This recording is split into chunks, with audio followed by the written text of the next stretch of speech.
Well, good evening. Welcome to Yada Yahowah Radio. My pleasure to be with you. We're here with Kirk and with Dee. There's a new strain of COVID-19 that is going around. And you should ask me how I know there's a new strain of COVID-19 going around. You didn't get it, did you? No, I did get, I was vaccinated 3 times and still got COVID 3 times. But my wife has this new strain, and the new strain is really rough. It is a horrible sore throat, raging headaches, achy, weak. I think this is by far her worst experience so far with COVID. And so I'm sorry to hear that. She's in the middle of suffering from it.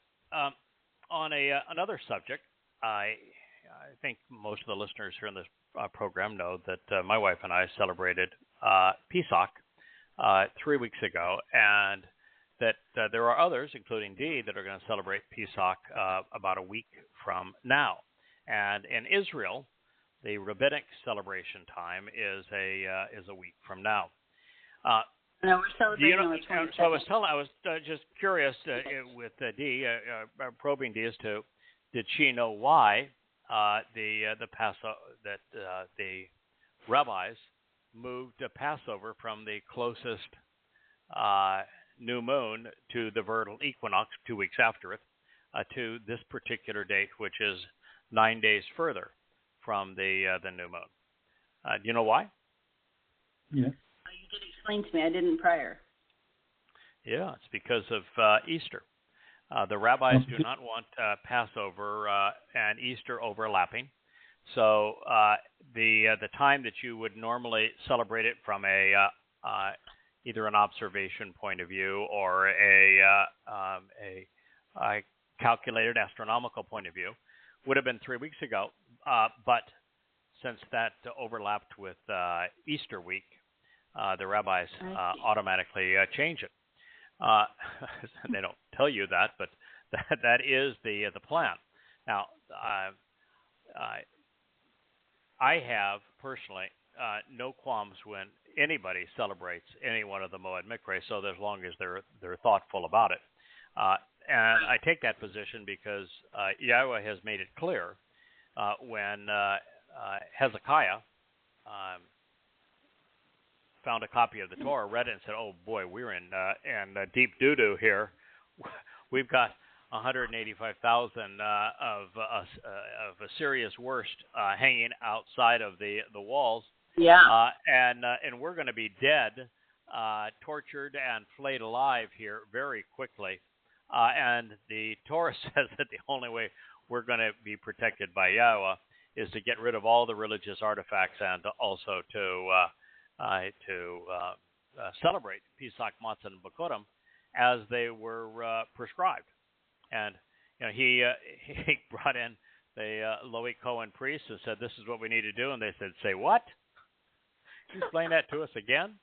And he just went to Yah and said, "Listen, it's in 2 weeks, and I can't make it happen. We would do a lousy job. We'd be surrounded by religious artifacts. We'd have a bunch of bumbling knuckleheads trying to explain this to the people. I'd really like a postponement of 2 weeks. Would that be all right with you?" I said, "Sure, that's fine." And then to suggest something that I'm hoping I can talk lay into this year, since there are 2 different times that people are celebrating Pesach. I really love Pesach and Matzah, so I want to see if we can celebrate it twice. And I'm laughing here, and that people might say, well, that's not the way that it's supposed to be. And I'd say, well, look again, Hezekiah. Worked out really. We have a real affirmation that worked out well for Hezekiah because there were 185,000 dead Assyrian troops outside of Jerusalem, and even the king came back and wrote. He says, "I had him trapped like a bird in a cage." But oh drat, that Passover thing really ate me up alive. So we know that that Yahweh was not only approved it, but that it prevailed. So you can celebrate these feasts more often than just at their appointed time. I'm not sure that's should be a regular practice, but this year there seems to be a really good excuse for it. And of course, one of the things that were two other factors here for UD. One was that this is one of those years where there is a solar and lunar eclipse, and while neither is over Israel, there are 40% of the Jewish population in the world lives in America, and the solar eclipse was a very long show over the heartland of America, and so we do know that in 2030, which is when Elia and I have the opportunity to have fun with a bunch of religious and political idiots, and herald Dowd's arrival, there will be a solar and lunar eclipse at the 1st of Abib, and then at the 14th of Abib. Solar eclipses are always at new moons, and lunar eclipses are always at full moons, and they are 14 days apart. So that's an indication of a very special time in 2030, 3 years before Yah's return, that there will be a lunar and solar eclipse. And, of course, there will be a lunar and solar eclipse also in 2033 that will coincide both with Taruw'ah and then again with Sukkah.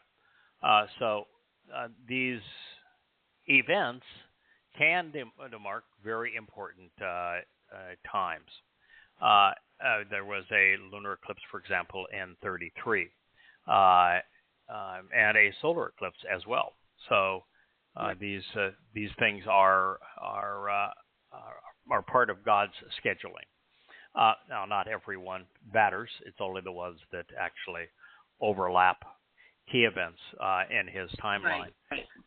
And so that was part of it. And the other part of it was that you were of the contention that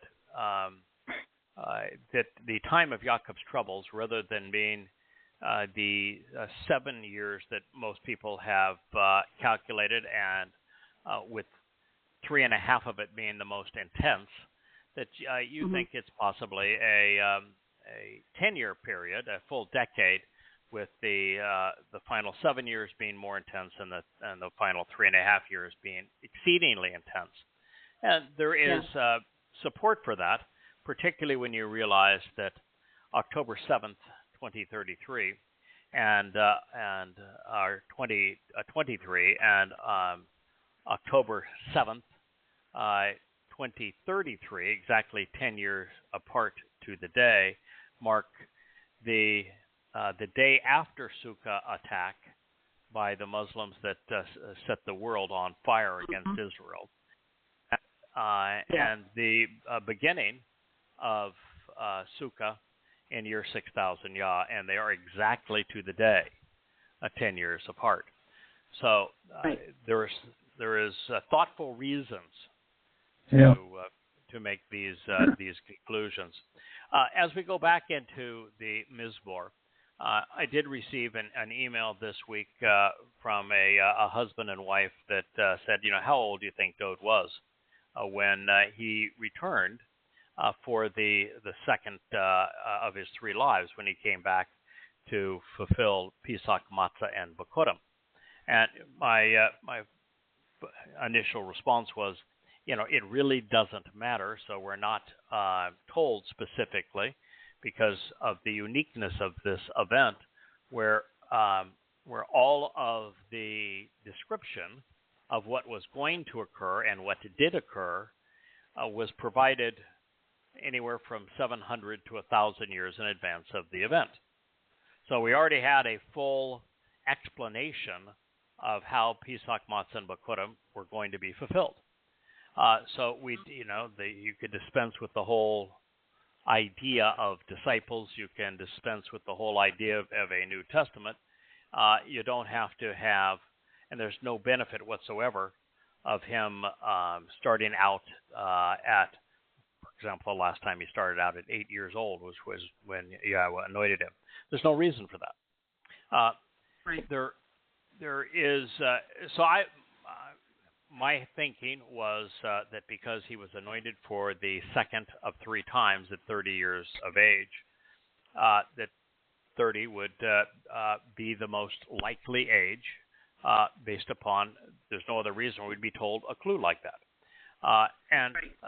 Also, Elia and I arrive in Jerusalem exactly 3 years, well, not exactly 3 years, but 3 years and change, 3.5 years actually, by the time you go from Pesach, Matzah, and Bikurim, we arrive on Passover. And the Yahweh returns 3+ years later in the 7th month of the 3rd year on the 10th day, which is October 2nd, 2033. So that same 3-year time period would play out, and Yahweh likes consistency. So it'd be every reason to see Elia show up, heralding Dowd's return 3 years in advance, and Dowd arriving 3 years in advance of the fulfillment of Pesach, Matzah, and Bikurim in 33 CE, which is year 4000 Yah. The other thing that makes that timing interesting, for us, is we're just thinking through how in the world did the Christian New Testament get off to such an incredulous start, and it would be difficult for the likes of Paul, who was the primary inspiration of it, to have conceived the myth of Jesus Christ out of complete thin air. So it is highly likely that somebody was there who was considered the Messiah. It is highly likely that somebody was there who was considered the Son of God. It is highly likely that Pontius Pilate was indeed the procreator of Judea, and that he did order the flogging and crucifixion of someone, because we have a prophecy that speaks explicitly about being whipped and crucified. So these, and we also have prophecies that explain that this was going to happen on Passover, as the Passover lamb takes away the guilt of the covenant family. So we have a Passover fulfillment, which is, they don't mention it's Passover, but nonetheless that is the timing of the mythological Jesus, Son of God, Messiah. All of those things are true. Crucifixion, all of those things are true. And so the mythos of Jesus was substituted over the actual Messiah and Son of God, Dowd, David, who fulfilled these events.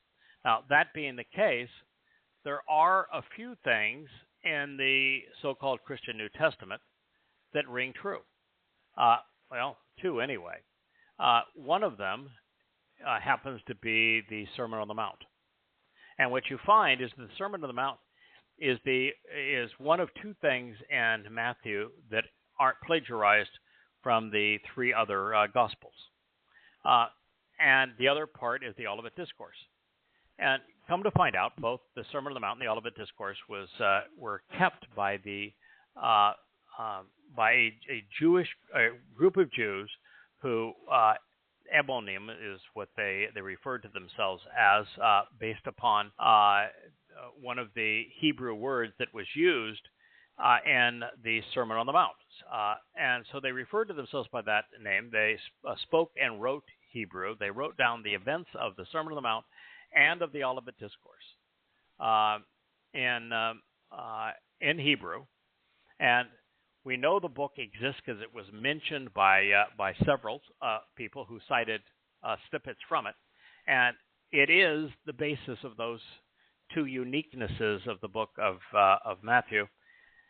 And while the rest of it is absolute trash, there is a very significant possibility that Dowd made both of those 2 declarations. Mm-hmm.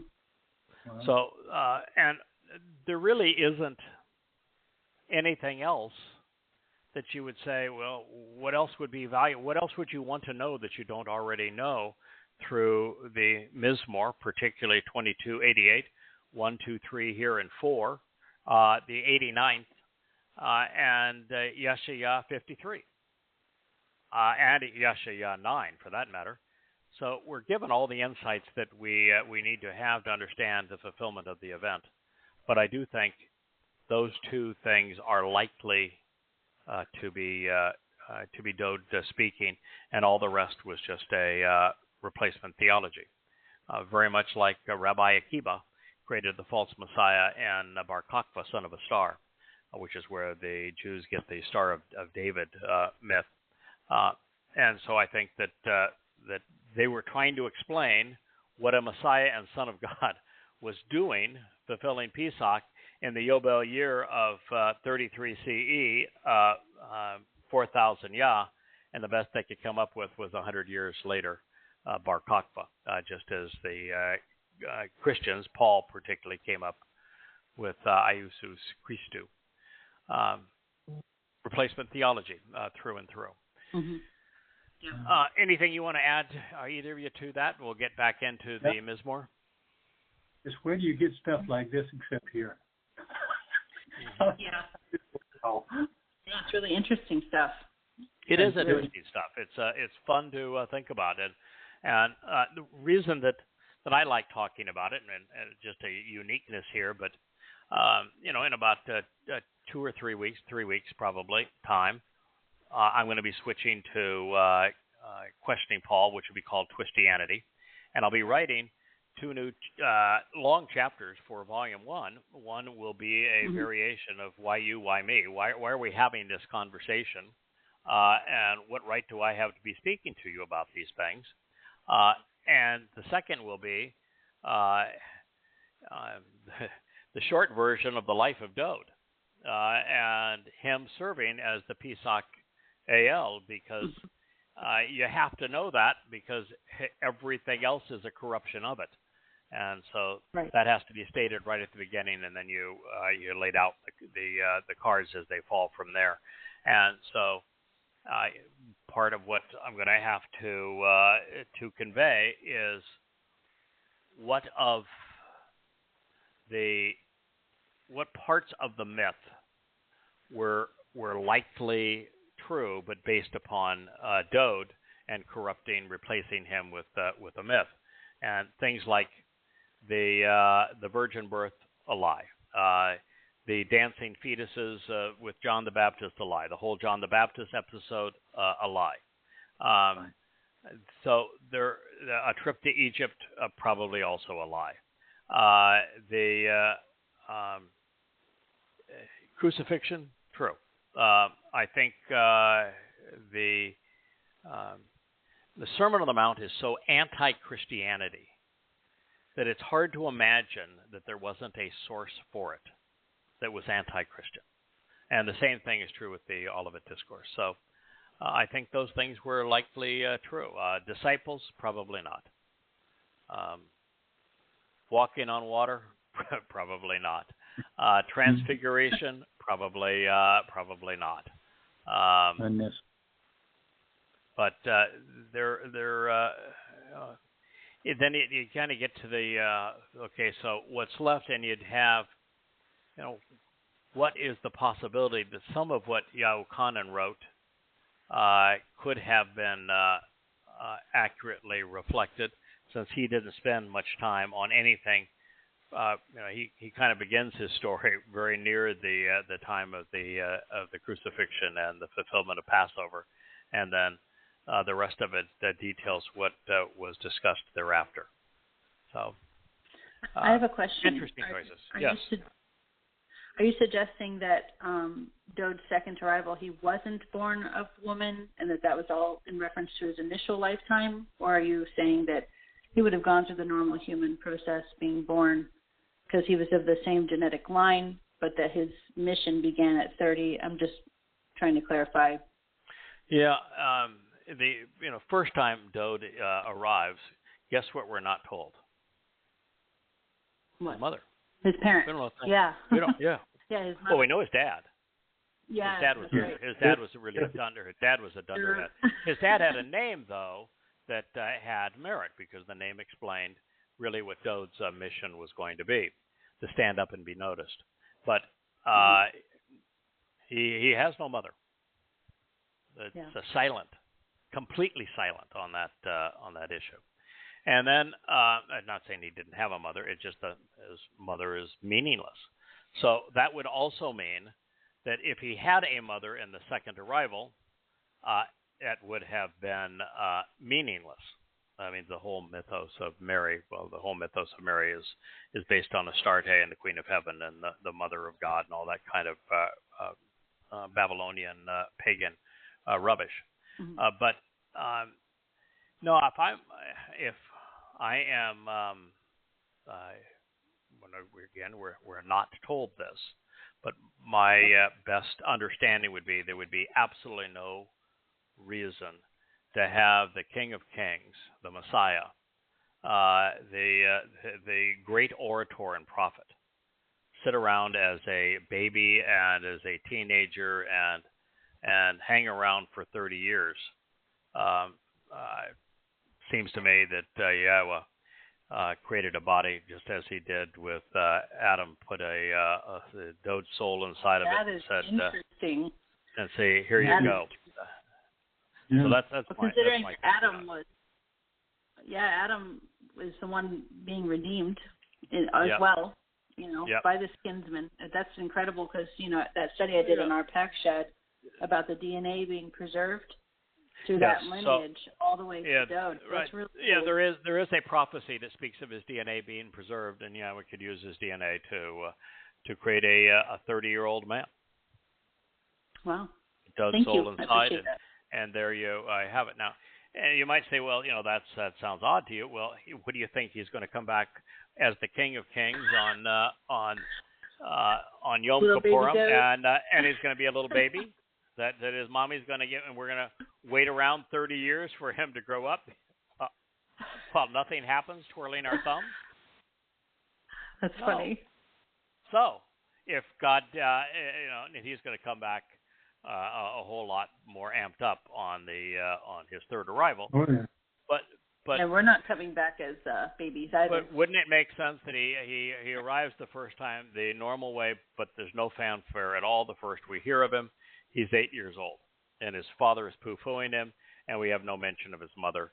And Yahowah was saying, but he's my guy, and I want you to know that my criterion for choosing him is different than anybody else's. And then the second, there is it's a miraculous occasion, because all we want is a body that's going to serve as the Passover lamb, a bashar. It's a piece of meat that we want to serve as the Passover lamb. It's going to be incinerated that night. Why linger around with that? Yeah. So I think that we're ramping up with miracles from the 8-year-old being anointed and shortly thereafter slaying Goliath, which is now my favorite. And we know story that Yahowah walked the earth before in a physical form and didn't come as a baby like with Abraham. So it's not like it's an alien concept that he could have a new body created. So that's really intriguing. Yep.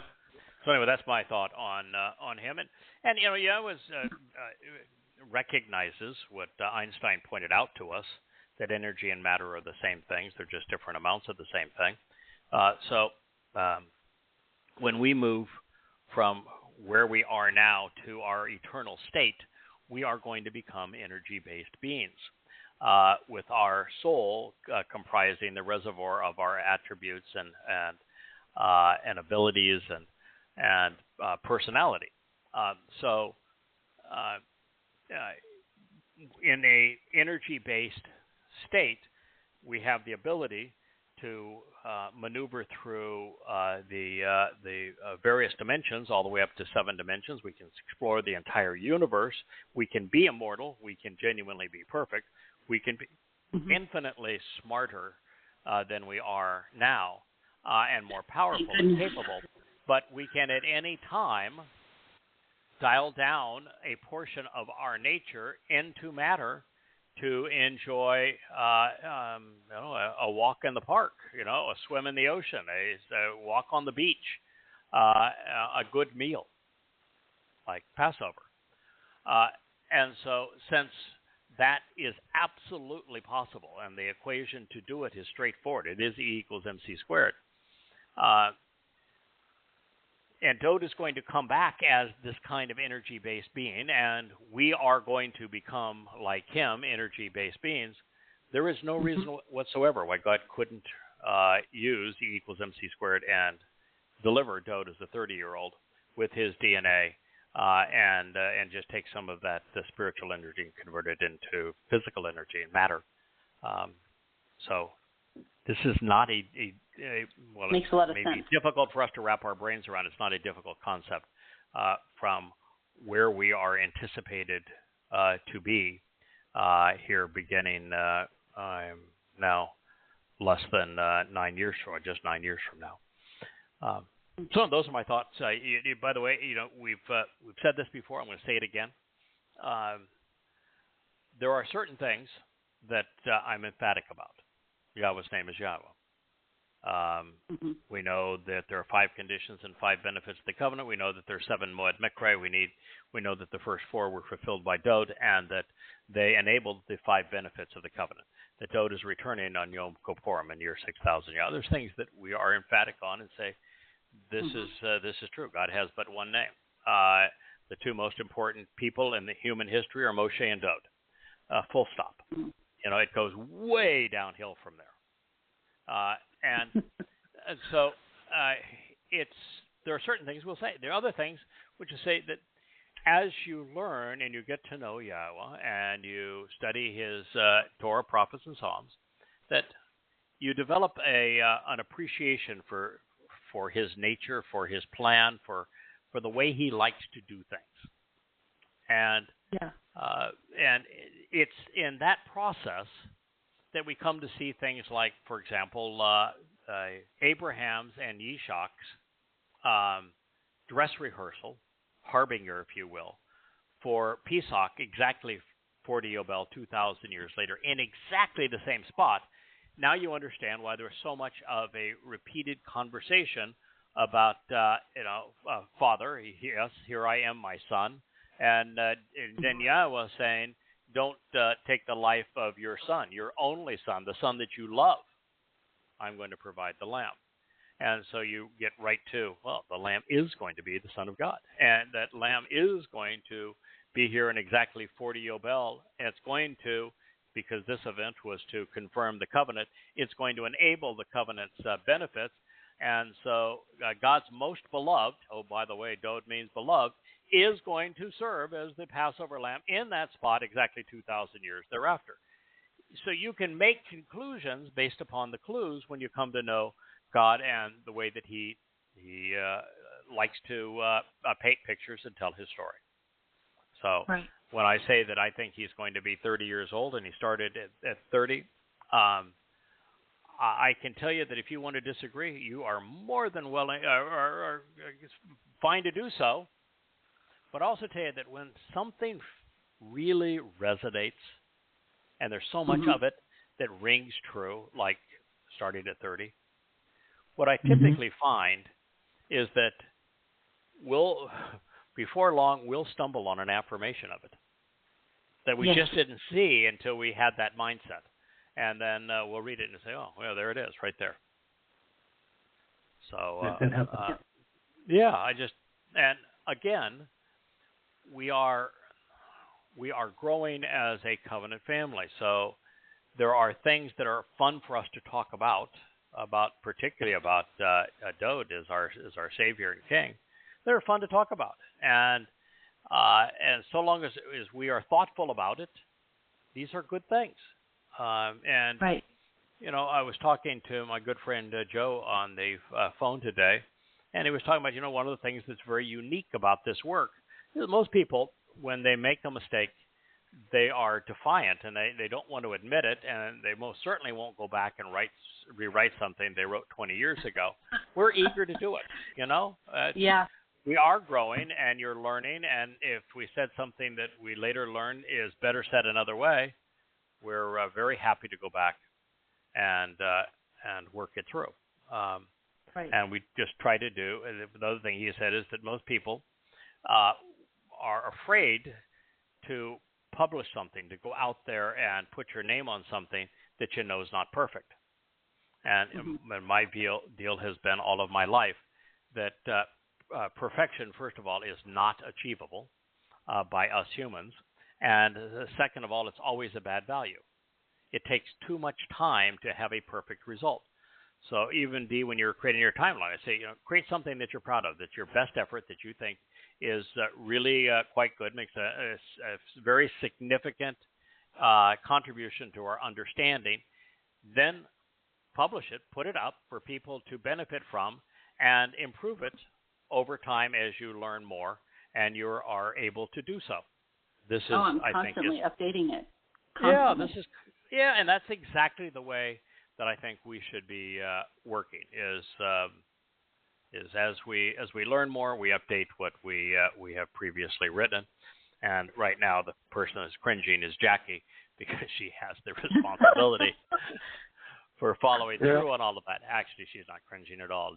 Jackie absolutely loves this, and you can see the consequence of her love every time you see pictures of her children, and particularly her grandchildren. So it's her effort has paid off exceedingly well. All right, I'm going to return now to Mizmor. We were on just beginning Mizmor 4:5, and it reads as follows: Choose the appropriate sacrifices. Do so honestly, accurately, and fairly, to be vindicated. And put your confidence and trust in Yahowah. Mizmor, lyrics to be sung 4:5. What did we just say? Be as accurate as you can be. Be as honest as you can with your consistent, fair, systematic with your analysis and work. Choose which sacrifices, which offerings for the feast are the most important, and put your confidence in Yahowah, and things will all work out. So, for example, when we prepare the lamb for Pesach, Passover, and we arrange the unyeasted bread, we should acknowledge who and what they represent. Sharing an accurate assessment of what father and son have accomplished during the Mikra is really essential to benefit from them. I mean, I think that we went from being unique and knowing when the first four Mikra were fulfilled, knowing that each of the first four Mikra provide the 5 benefits of the covenant. They open the doorway to life. They take away our guilt, perfecting us on Matzah. On Bikurim, we become adopted firstborn children into God's family. And on Shabuah, we are empowered and enriched by God. Those are the first 4 Moed Mikra. They provide the 5 specific benefits of being part of the covenant family. And all of that, I thought, put us in a very unique position where we could understand how the covenant was enabled through the Moed Mikra, so that these 2 things embrace one another and uphold the whole of God's plan and story. That was a lot. No one else had ever done that. However, to be fair, Pesach, Matzah, Bikurim, and Shabuah are cerebral answers to questions that are essential to our existence and our relationship with Yahowah. But when we recognize the role of father and son in fulfilling them, and who Dowd was, why he volunteered to do this, why Yahowah accepted it, how Yahowah foretold that this was going to happen on Mount Moriah in year 2000 Yah with Abraham and Yishak, and then had Dowd write about all the things that he would experience 1,000 years before enduring it, and then to have Dowd come back exactly 40 Yobel or 2,000 years after that to fulfill Yom Kippurim and Sukkah. Now all of a sudden, these are celebrations of family. Right. Now this is God dealing with us as his family. This is our father and our spiritual mother enriching the lives of their children. That's an entirely different kind of an experience. You still have the cerebral knowledge of what's occurring, but now it's grounded in the single most important aspect of this, which is family. And even as Pesach was celebrated for the first time in Mitzrayim, the families celebrated it together in their homes. Well, they were pretty humble homes as they were slaves, but it didn't matter because they were celebrating this with the Creator of the universe. Yes. And they were about to go off on a 3-day walk, as he would say, a 3-day walk with him. Pesach, Matzah, and Bakorim. It's one of the reasons why it's so frustrating to see Rabbinic Judaism talk about Passover being a 7-day holiday, and that it celebrates the history of Jews and Egypt, and that's not true. Pesach is the first day of Matzah. Matzah is the 7-day celebration. The third day of Chag Matsah is Bakorim. They are a 3 events that all work together as one, because you don't want to be eternal and not perfected, because you're going to spend your eternity in hell. And being perfected but not having eternal life would be a complete waste of the sacrifice. And so to have both, to be perfected and to be eternal, only matters if you get to spend your eternity next to and around and in the home and family of Yahweh as his sons and daughters, just as we are reflections of the relationship Yahweh had with Dowd.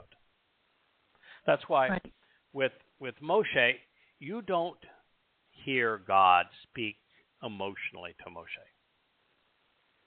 With Moshe, it was a cerebral relationship. God says this. Moshe says, I stutter, I'm slow of tongue. I don't want to do this. And Yahweh says, who do you think made that tongue?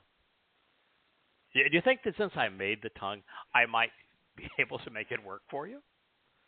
The whole thing was a cerebral discussion. Mm-hmm. He says, whom I tell him is sent me. And God doesn't just give him his name. He says, I am who I am.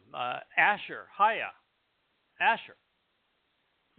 Asher, the single most important relationship word, one of the most dynamic words in the whole of the Hebrew language. It's a verb, it's a noun, it's a proper noun, it's a preposition. It is so many things talking about the relationship that we form with Yahweh as part of the covenant. And Haya is the basis of Yahweh's name. It means I exist. And so he explained it before he answered it. And then you can see Haya in Yahweh's name. It was a cerebral relationship. God says, okay, I want to explain to you the nature of the covenant. I want to explain to you the nature of creation. Very scientific, intellectual explanation of creation. And for those who are saying, oh, well, it can't be. It said it was in 6 days and the universe is billions of years old. Yes. It says from the perspective of the Creator that he created in 6 24-hour days. And all you need to do is look at the cosmic microwave radiation background from the Big Bang, where we know that time was stretched to 10 to the 12th power. Time is relative. It moves slower in the presence of great speed or great gravity, mass, or energy. And so the amount of energy at the impetus of the Big Bang, which the story was told, was stretched to 10 to the 12th power. All you have to do is take 14 billion years, divide that by 10 to the 12th power, and you have 6 24-hour days. So the creation account is specifically accurate in the order of events. It is an intellectual explanation. Even the flood is an intellectual explanation. God says it's going to start with an upwelling of deep seawater, and it's going to happen because of the Nephilim. And you look at the Nephilim and says those who prostrate themselves.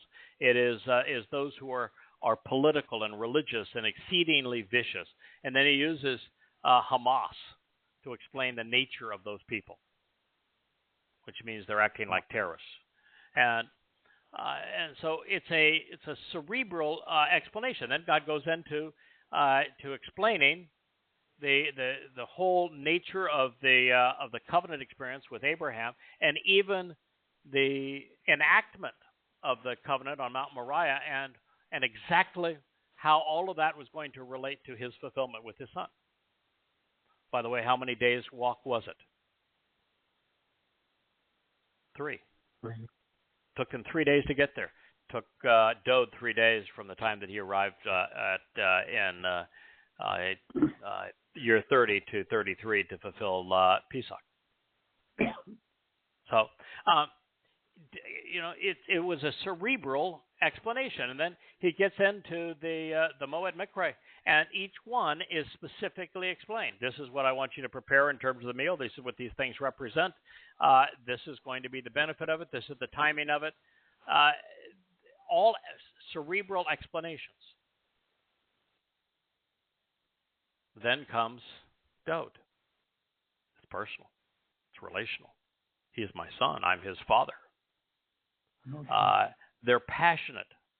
The Torah is a very intellectual book, particularly the book of Debarim. I mean, it just lays it out. This is what God said, and this is what it means, and this is how you're supposed to think about it. And it even has a test for you to determine who is and who's not a prophet.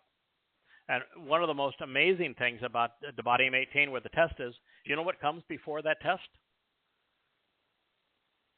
What? The prophecy of Dowd's arrival. The first half of Debarim 18 is written specifically about Dowd. He is the person who is of yourselves, who will be like me. And the entire prophecy, every word of it, there's only one person in human history that met those criteria, and it's Dowd. It's a prophecy of Dowd. And then because there were so many people who claimed to be prophets, like Muhammad and Paul, who turned out to be, and Akiba, turned out to be false prophets, right after the explanation of Dowd's arrival, we have the explanation of what is, how you go about determining who's a false prophet. We used it to be able to expose and condemn the book of Ezekiel, for example. Right. The books of Jonah is another example. The book of Job, they do not pass that test. The book of Esther does not pass that test. So this is a very cerebral intellectual presentation, but it's not so when you read Dowd. When you read Dowd, it's filled with the first, second, and third person volition, just as this, choose the appropriate sacrifices was written in the imperative. The imperative is the person you're speaking to's expression of volition, and sometimes it has first and second person volition in the same statement. Sometimes it's first and third, speaking of Yahweh's will and desire, as well as Dowd's. It's a very passionate tapestry, these Mizmor that he wrote. They're very different than the Torah. And so when you put Dowd into the 7 Moed Mikre, they have an emotional, familial vibe to them and resonance to them to go along with the intellectual explanations that Moshe experienced. I mean, just think of Yahweh allowing his son to be tortured by the savagery that was Rome, and then go into Sheol to take our guilt. I'm telling you, it hurt Yahweh a lot more than it hurt Dowd. Oh, I'm sure. So Had to. This is what we're dealing with here, and that's what he's talking about here. He says, choose the appropriate sacrifices. Know what sacrifices are important. Pesach Matzah April. Those sacrifices are important because they lead to eternal life in the covenant family of Yahweh. While acknowledging Dowd's contribution as essential, his sacrifice would have meant nothing without what Yahweh was able to accomplish as a result of it. If Yahweh hadn't explained it through Moshe, if he hadn't lived the purpose of it through Abraham, and then had Moshe detail it, then what Dowd did to fulfill it wouldn't have mattered. No Abraham and covenant, doesn't matter. No Torah and Mikra, it doesn't matter. The sacrifice that Dowd endured on Pesach Matzah April and Shavuot mattered because of what God conveyed to Abraham and then conveyed through Moshe to set all of the explanations in place. Then he was fulfilling something that led to us being part of God's family. As we consider the landscape, it does not appear that there are currently many Jews who are clamoring for explanations, at least to the degree stipulated by what follows. And yet it is encouraging that Dowd is predicting that it will occur, that there is going to be a very meaningful and joyful harvest. Now, I've come to the conclusion, again, I am extrapolating from numerous different places in the Torah and prophets, that we're going to have somewhere in the range of 7,000 covenant members who are going to experience the Taruw'ah Harvest. And that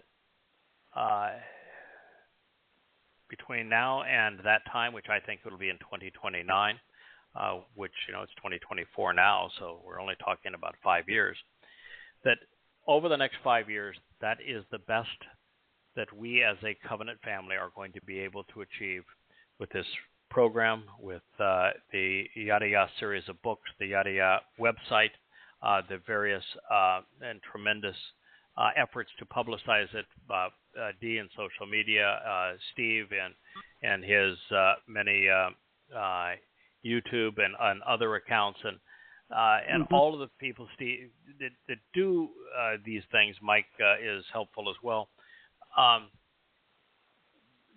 What we're going to achieve is about 7,000, I think, that will be part of the Taruw'ah Harvest. Now, Elia is quite has quite the gift of gab, and when we come back, we're not going to be normal. I'm not sure we're normal now, but we really are going to be exceptional, and we're going to be aided and abetted by Yahweh in a very big way. It's one thing to be inspired by him so that you see things and you can share things that no one has ever seen or shared. It's another thing to be able to speak in every language of the world exceedingly forcefully, and if you tire of an argument because somebody is just not listening, to be able to incinerate them with your words. This is a very different situation, and above us is going to be a banner that Yahweh is going to uplift for the whole world to see.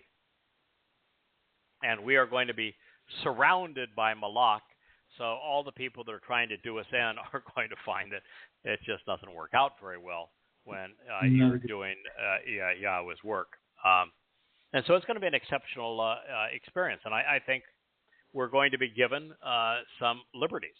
Like one of the liberties that I'm negotiating for right now is that I do not want to be anywhere near the Temple Mount while Alaska Mosque or the Dome of the Rock are there, or the various Roman Catholic shrines.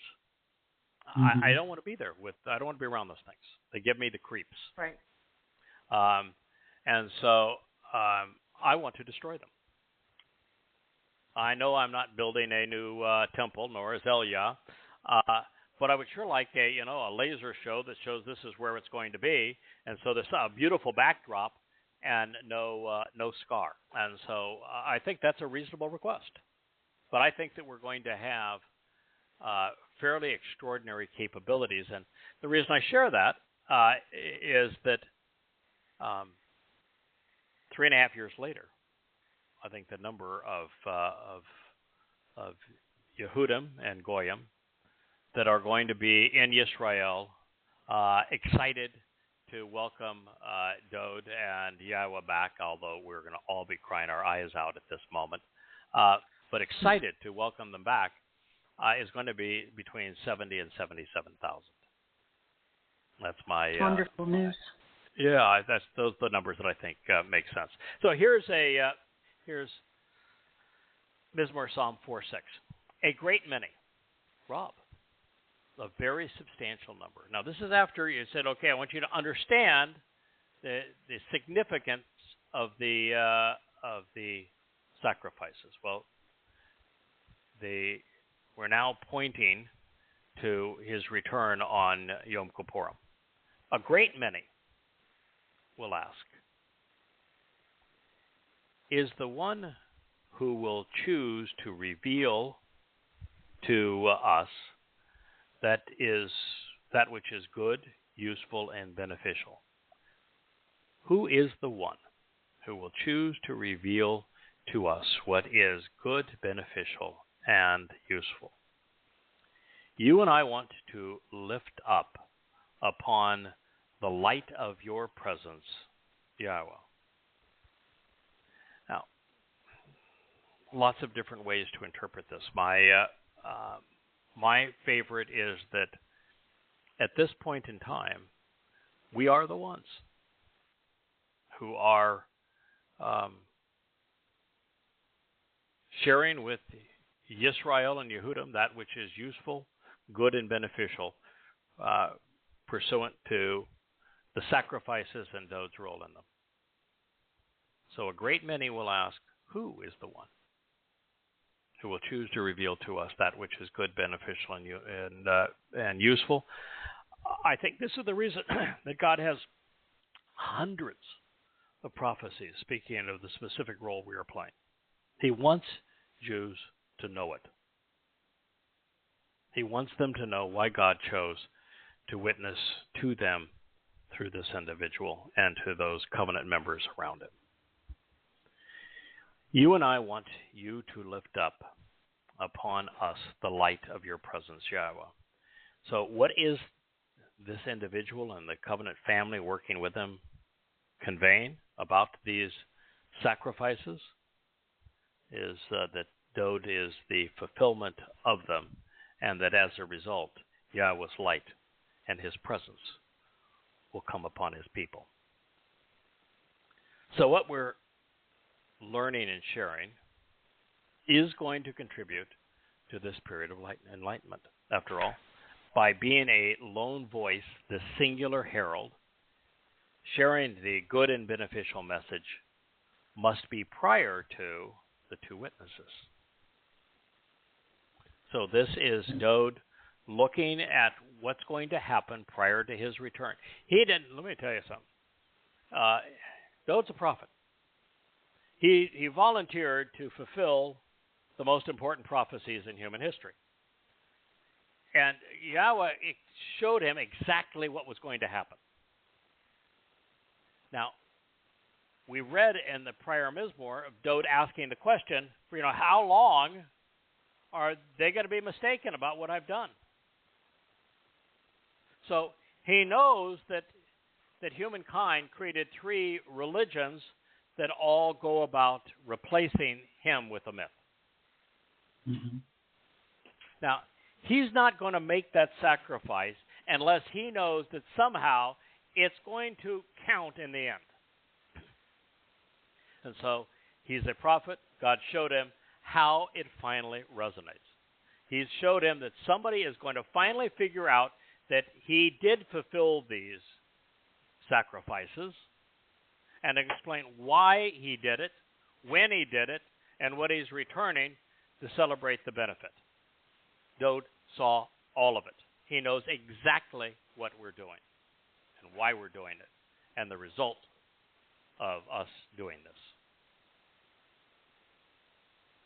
And that's why there are so many prophecies, actually beginning in the Torah with the first, with Moshe, even before he goes on the mission to liberate God's people, speaking of the role that we would play, and then running all the way through the Mizmor and through the prophets. So it is, in fact, the first really blunt, in-your-face, undeniable prophecy is by Dowd's son, Solomon. And it happened to be coterminous with the commencement of address, the real Sermon on the Mount, the day that Yahweh's covenant home was completed and given to all Yisrael about the Nakri. I am very specific about the role that we're playing. And then the greatest of the prophets, Yasha'yah, he was not the greatest man who was a prophet, that would be Moshe, but the greatest of the prophets is Yasha'yah, and he spoke vociferously in the 11th chapter. The entire 11th chapter is on this specific role. So Dowd knew what we're going to do, and he knew it was going to make a difference, and it was going to prepare Yisrael for this opportunity, because I do think there's a significant part of what we're doing now that's actually going to also play into the time of the two witnesses from Jerusalem. I'm convinced that there's aspects of what we have cited from Yahweh in these books that are going to be lifted up on the sign for the world to read. It goes on to say, Dowd is expecting a harvest, it reads. You have offered and provided.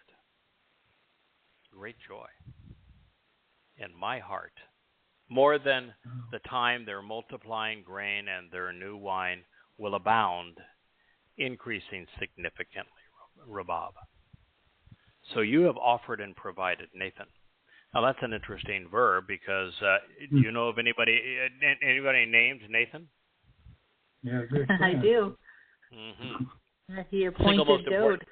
Yeah, single most important prophecy in well, our not appointed, but helped Dowd. Nathan. Yeah, Nathan was a prophet, and he was a go-between there for a while between Dowd and Yahweh when Dowd had some hiccups, and Yahweh was dealing with how fathers have to have timeouts with sons every once in a while to get their attention.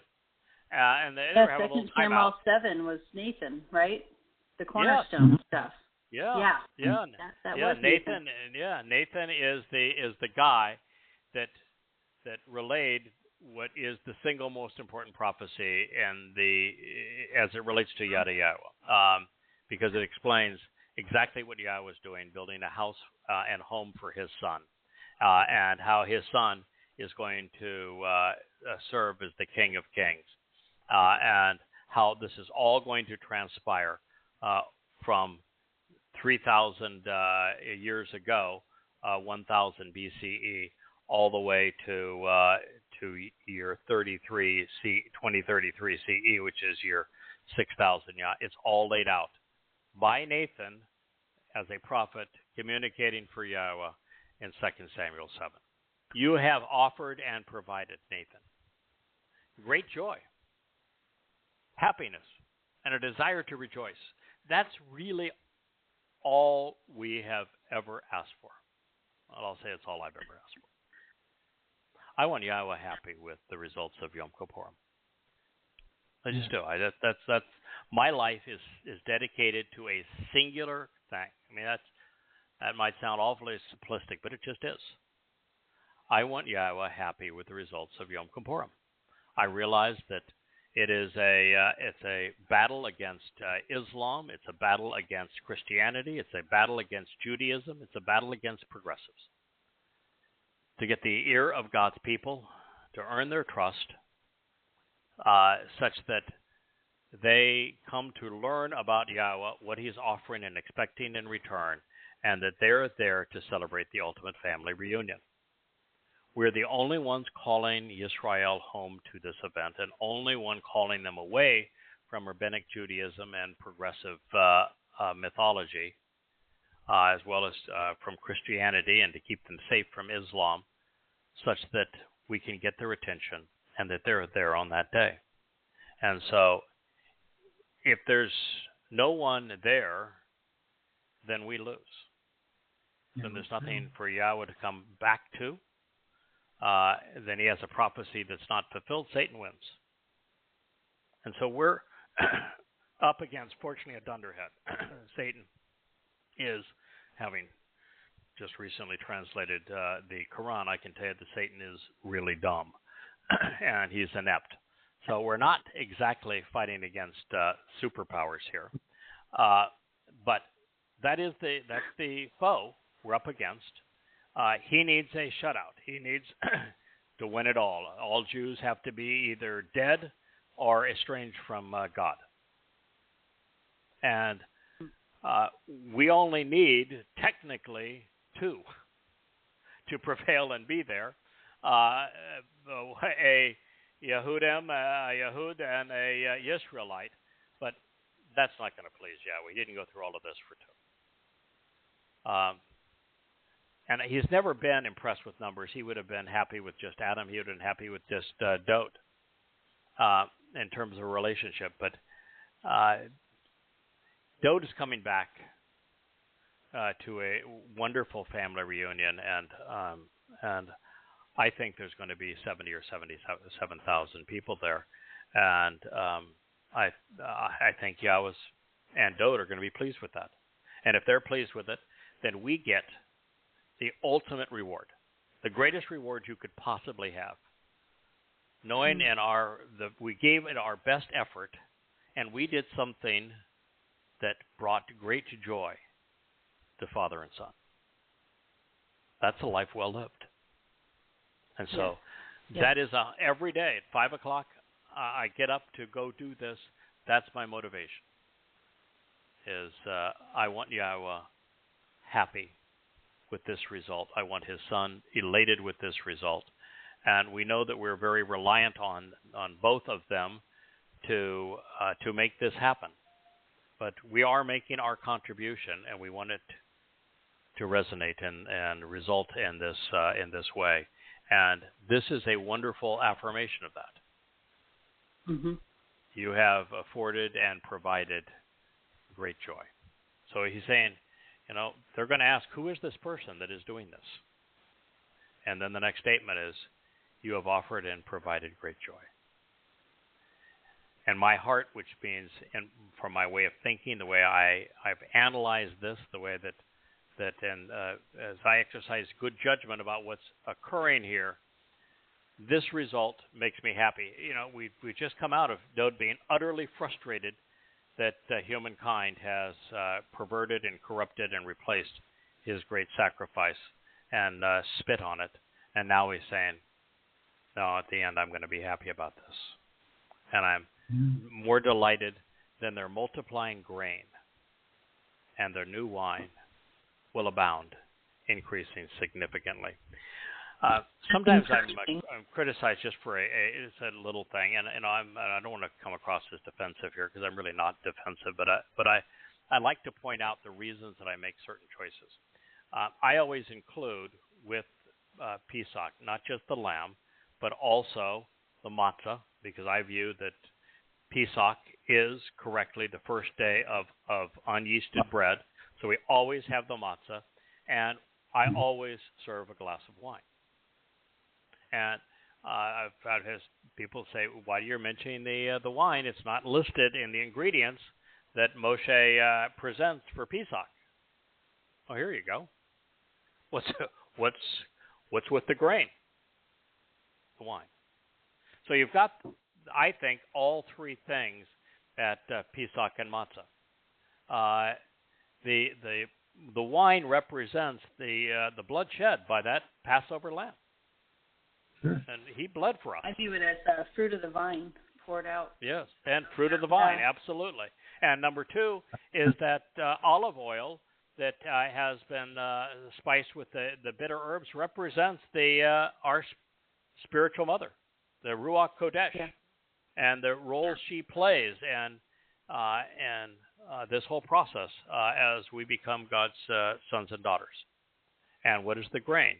The grain is the third of those ingredients that must be crushed to be of value. The grain represents the unyeasted bread, which is not only the body, but it also then represents the removal of the yeast, because it's just the grain in this case, the removal of the yeast, which represents religious and political corruption.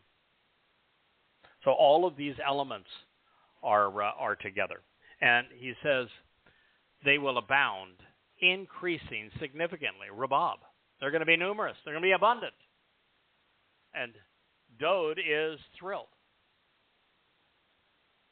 Now, if you can do something in your life that causes the single most important person in God's world to be happy and to write about it, that's a good life. Yeah. What we're doing is important. So this is very encouraging because it strongly suggests that we'll be an abundance of people gathered for that final harvest when Dowd returns on Yom Kippurim. In context, it also indicates that this will be the result of the enlightenment that Yahweh is providing through his final witness. And if so, our Messiah is pleased. Now, for those listening who are Israelites and you think, wait a minute, he's coming back on Yom Kippurim? That's a day of affliction, you know. That's where we deny ourselves. That's when we twirl chickens above our heads. No. Mm-hmm. No. And respond. Kippur. By the way, I figured out something on Kippur that was fairly insightful for me. The enemy of Satan, Allah is Satan. What is the word that he uses throughout the Quran and Hadith to describe his enemy, those he wants to have Muslims slaughter and kill so that he can torture forever?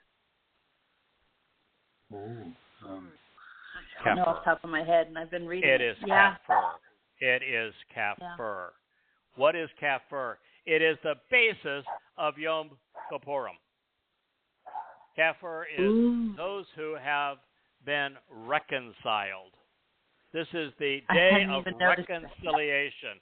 The thing that Satan is the most opposed to are those who are going to be there waiting for Yahweh to return on Yom Kippurim. Yom Kippurim is not a day of affliction. It is a day of reconciliation. It's the great homecoming when Yahweh and Dowd are coming home to a reconciled relationship with Yisrael and Yehudim. And that is Satan's enemy, the kafar, and throughout the Quran and Hadith. I thought that was one of my favorite insights of the week. That's rich. Yeah. And so I think that's day, why in Ezekiel he talked about eating you, was you're helping to facilitate that, which Hashatan doesn't want. Yep. By the way, the That Quran makes sense. also speaks of cannibalism. Yeah, it does. And it also speaks of drinking blood. And the Feast of the Beast, Ezekiel is Satan's autobiography in his playbook. It's exactly what he intends to do. It's got 25 different ways to kill Jews. The Quran, took that to greater lengths and has even more ways to kill and torture Jews. But that's how Satan wins. If Satan can either kill or terrorize, stigmatize every Jew so that there are none waiting for Yahweh upon his return, then Yahweh doesn't return and Satan gets to stay out of Sheol, because there'd be no reason to send him into Sheol if there's no one here to have a relationship with. So that is our ultimate battle. That's why rewriting Prophet of Doom is goddamn religion and explaining that to God's people is so essential. The entire thing. Satan's big deal is his day of doom, the day of resurrection, the last day. Well, his last day is Yom Kippurim. Mm-hmm. He can't tell anybody when it is. I can tell you. Yom Kippurim, 2033. Yeah. And it's that day that he's trying to destroy and to kill all of the kafir, all of those who are reconciled, because it's the reconciled and among Yehudim who are going to be there on Yom Kippurim to witness Dowd's return with Yahweh. And Yahweh, and I think it's Zechariah 12, is very explicit in saying that the one he's associated with as he returns is going to have been pierced, and he is an only son, and that the Yehudim are going to look up to God's only and beloved son, his firstborn, whom they pierced, and weep for him as you'd weep for an only child. It's powerful when you know who the players are, isn't it? And how this all transpired.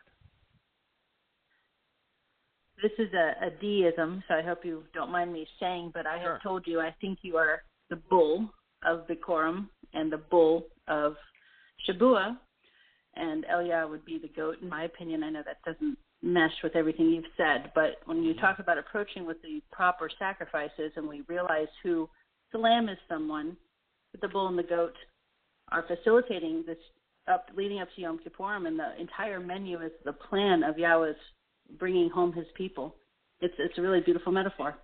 Yeah, it is, and of course that is part of Kippurim, because Dowd is the one who Zechariah 4 is describing is going to be dressed and the priestly robes, dressed as Dowd is going to be the one that anoints the mercy seat of the Ark of the Covenant. The Ark of the Covenant is going to be brought out, and Dowd is literally going to anoint it, which is how reconciliation takes place on Yom Kippurim. It hasn't happened since, shortly after Dowd, and that is going to happen exactly that way, and there will be the bull and the lamb. And they shine it as witnesses.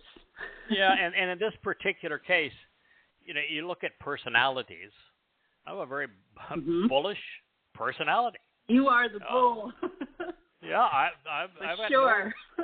I have no issue with that. And plus the fact, if God's going to choose a metaphor, chances are it has some resonance. And I've long realized this was once God began to explain who he was going to use and why he was going to do so, and trying to awaken his people to this realization. You finally, they say, you put on your big boy pants and you deal with what you're reading, and the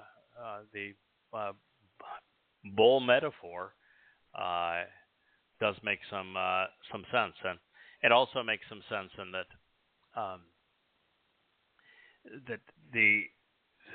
as that second witness at that time, primary witness now, one of two witnesses then, one of those two witnesses is Yahud, the other one's not. And so you would not be representing the lamb. You're witnessing to the lamb, but you could not be presented as a sheep or a lamb because I'm Goy. And and so this would make sense in this particular case. So grain, as we know, is symbolic of saved souls, while wine conveys the price paid to ransom them.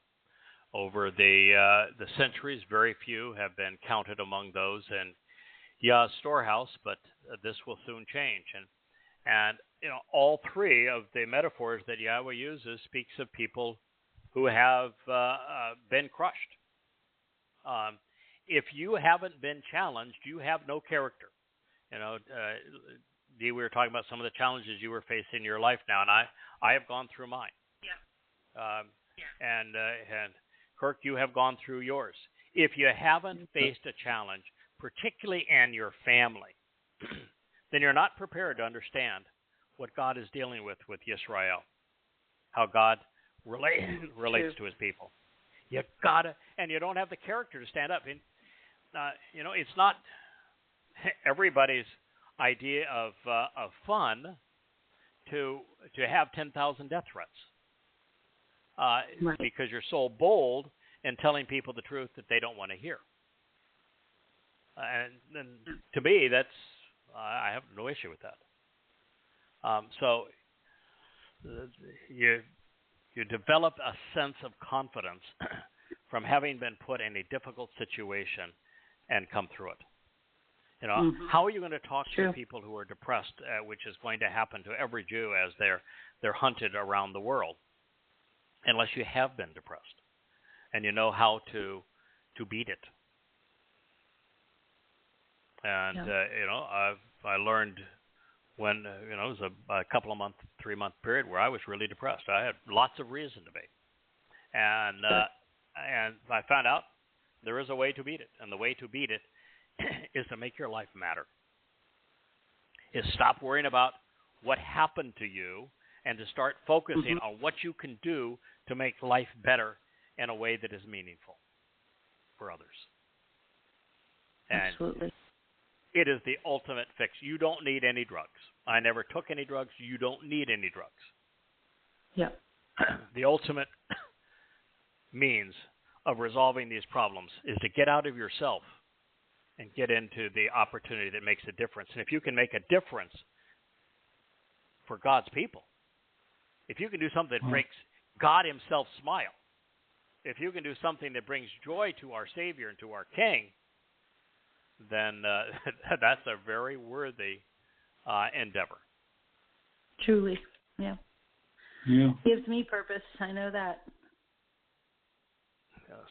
So at the conclusion of the time of Jacob's trouble, as Dowd's return, the number of saved souls represented by this harvest of grain and new wine in that vineyard. Where's the vineyard? What is? Dowd planted a vineyard with Yahowah. Right there. And that vineyard is going to bear fruit. That's why the vineyard is there. Yep. The reason that the grain is there is, what does the grain symbolize? Chag Matsah.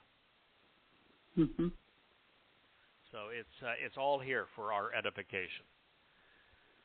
So the number of Yehudim, Israelites, that are going to embrace Yahowah and be there for the return is going to grow as hundreds become thousands and thousands become tens of thousands.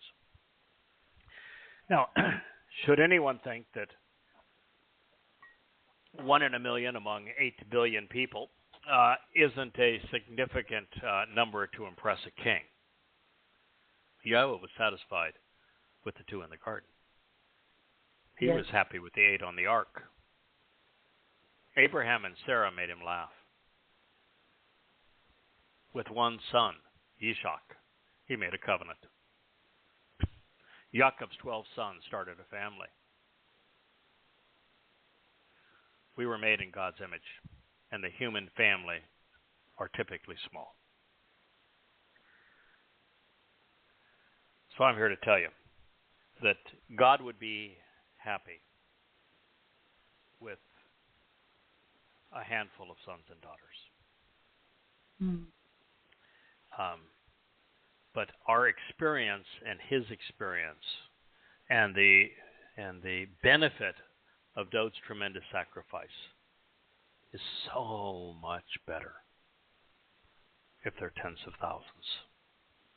Eternity is a long time. We're going to want a marvelous family with lots of different proclivities and attributes and abilities. So the parameters associated with this next statement are more indicative of the Messiah's second coming rather than his third. It reads, reconciled and in peace. Shalom. Salvation, satisfaction. The most favorable circumstances, lacking nothing, having been treated fortuitously, and now content, friendship, and tranquility. The relationship harmonious and affirmed. Together and as one. I want to lie down and stretch out and relax and be at rest. You know, I don't think it was possible for Dowd, from the time that Yahowah anointed him at 8 years old, to the time that he came back and fulfilled Pesach and Matzah for him to be at rest.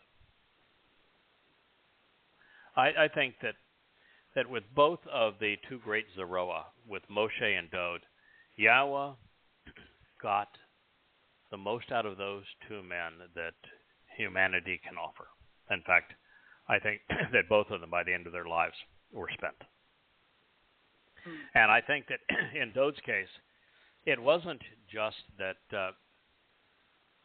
he had lived an exceedingly full life and had fought 66 battles to defend God's people and had written 100 Mizmor and Mashal proverbs.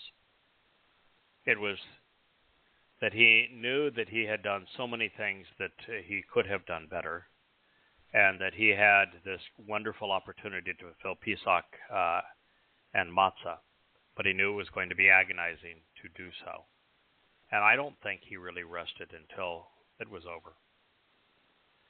And so I think when he finally fulfilled those, that he finally says, all right, now it's just a matter of trusting the legacy of prophecies that we have left behind and this covenant family that's going to arise in the last days to call our people home so that there's a wonderful harvest on this day.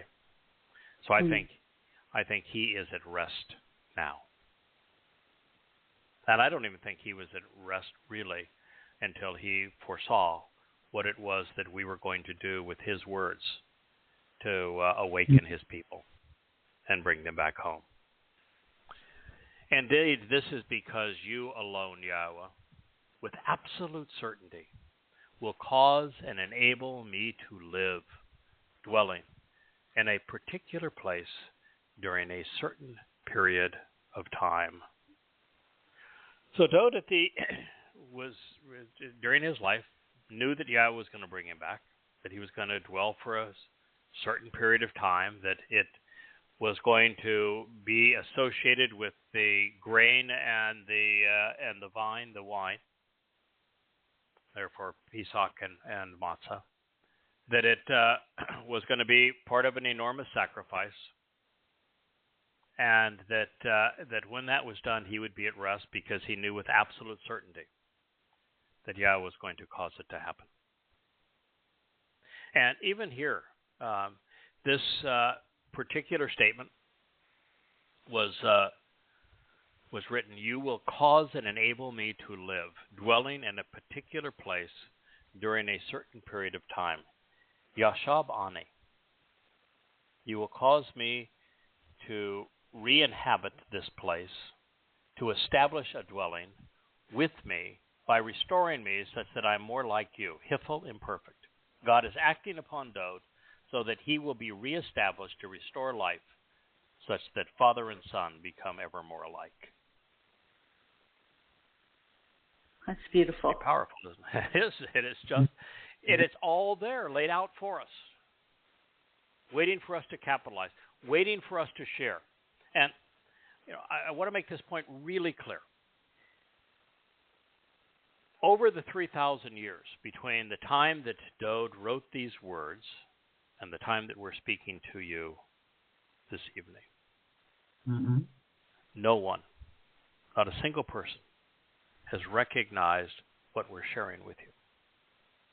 And it is one thing for us to finally figure it out. And I don't want to claim that there was anything special about figuring it out. There really wasn't. It was blatantly there. It was right in our faces. It could not have been more obvious. In fact, it was so obvious that no one saw it.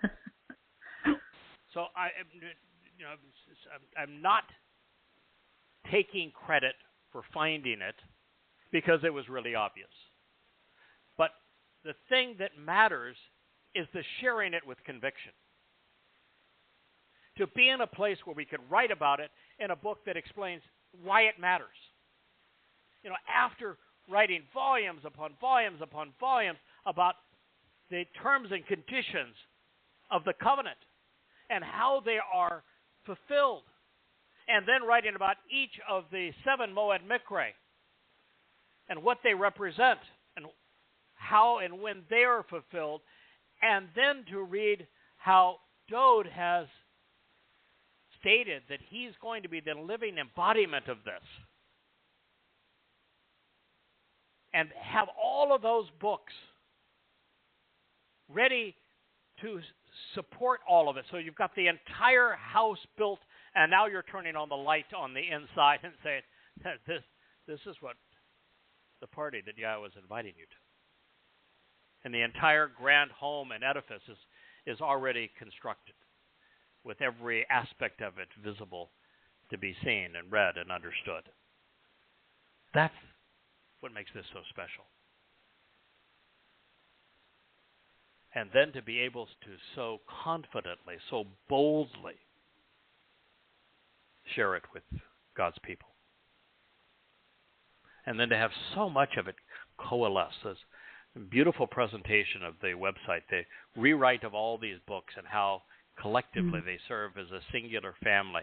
The ability to even go back and rewrite goddamn religion, such that it now becomes probably the best book to give an open-minded, non-religious, non-political Jew. Because it walks them through to say, here is where you are.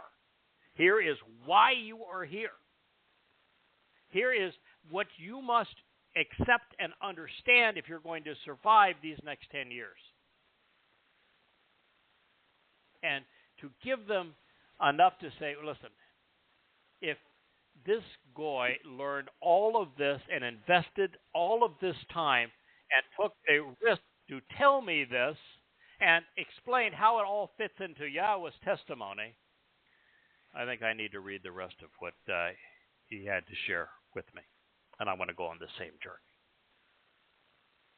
And that's where we find ourselves.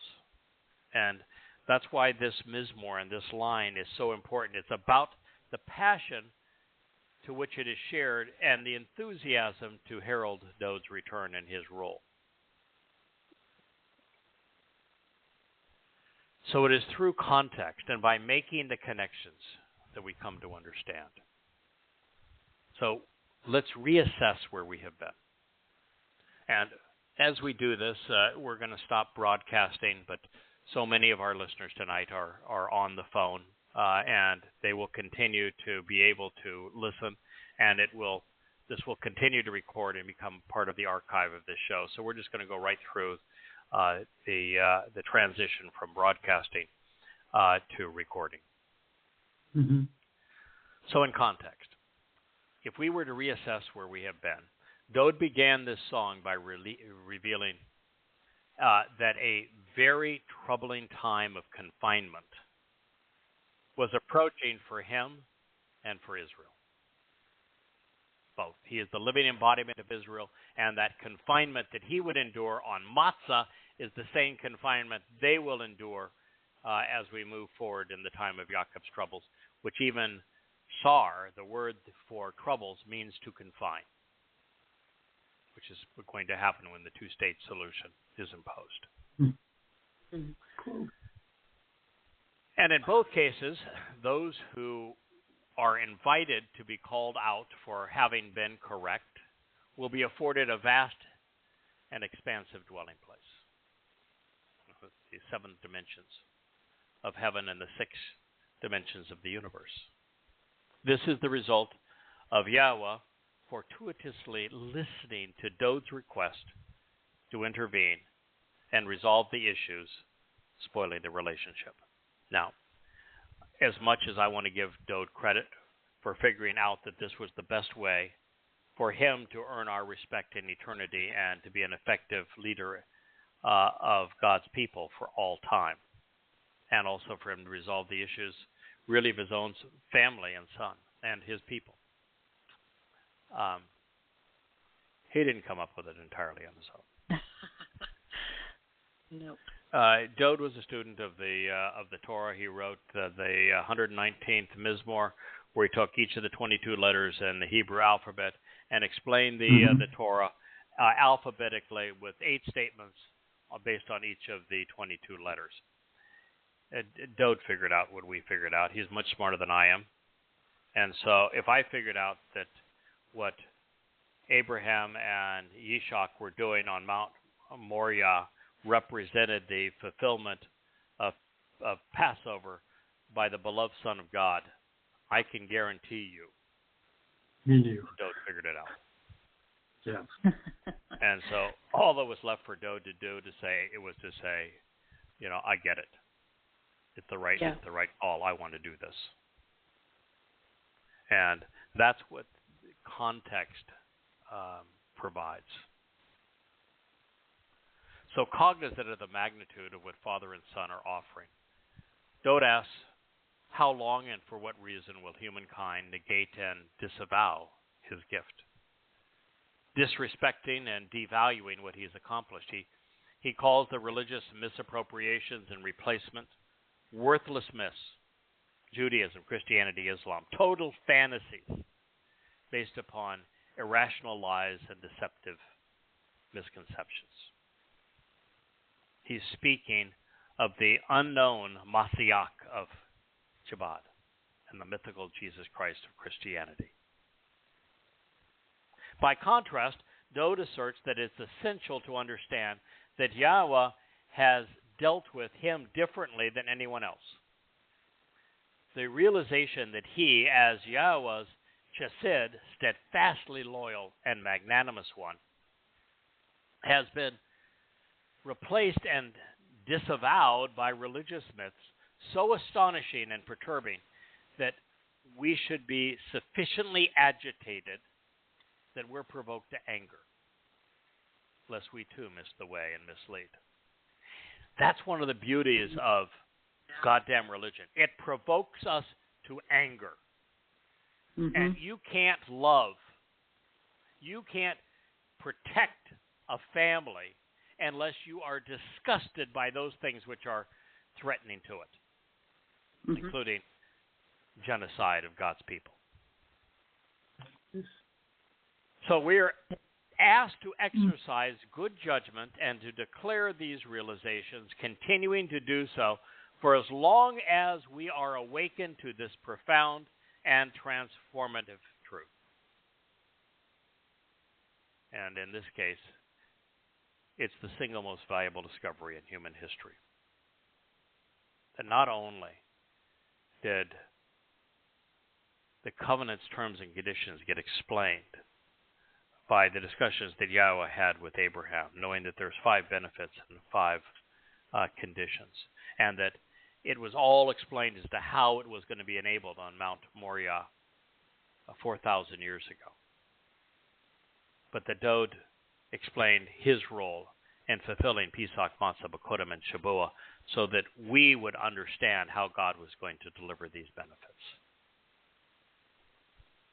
Single most important discovery in human history.